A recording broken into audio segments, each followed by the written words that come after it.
Hello बच्चों, let's read the question.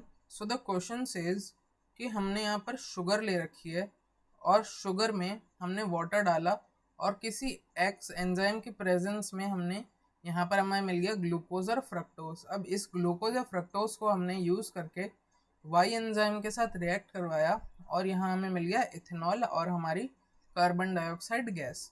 तो हमें ये बताना है कि जो एंजाइम हमारे रिएक्शंस में यूज़ हुए हैं वो कौन कौन से हैं, एक्स और वाई। तो आओ देखते हैं। तो इस क्वेश्चन में सबसे पहले हमें ये पता होना चाहिए कि इस क्वेश्चन का की कॉन्सेप्ट क्या है। तो इस क्वेश्चन का बेसिकली जो हमारा की कॉन्सेप्ट है वो है एक्शन ऑफ एंजाइम्स। कि हमें ये पता होना चाहिए कि कौन सा एंजाइम क्या काम करता है। तो action of enzymes is the key concept of this question. तो सबसे पहले जब हम स्टेप 1 में देखते हैं, इसे हम स्टेप 1 मानते हैं। तो जब शुगर की बारी आती है कन्वर्ट करने की ग्लूकोज टू फ्रक्टोज, तो शुगर को जब हम ग्लूकोज या फिर फ्रक्टोज में कन्वर्ट करते हैं तो हमें नीड होती है एक एंजाइम की जिसका नाम होता है इन्वर्टेज। वो हमारा यूज़ होता है इसमें। तो जो हमारा एक्स है जो ऊपर हमें फाइंड करना है वो यहाँ पर हो जाएगा इन्वर्टेज एंजाइम।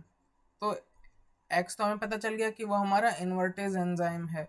अब हम बी की बात करते हैं। तो बी में जब हमारे पास ग्लूकोज और फ्रक्टोज होता है तब हम इसके अंदर एक वाई एंजाइम डालते हैं जिससे हमें हमारा इथेनॉल यानी C2H5OH मिल जाता है।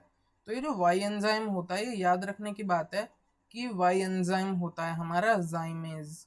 Okay, it is जाइमेज enzyme.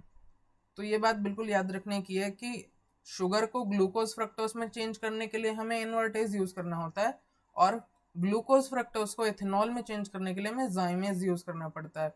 तो हम ऑप्शंस देखते हैं तो हम देख सकते हैं कि ऑप्शन ए में ही हमें दिख रहा है कि एक्स हमारा इन्वर्टेज दे रखा है और वाई जाइमेज दे रखा है। तो यही बिल्कुल सही बात है। तो ऑप्शन ए करेक्ट आंसर हो जाएगा इस क्वेश्चन का। So option A will be the correct answer to this problem. I hope you understood it well. Best of luck.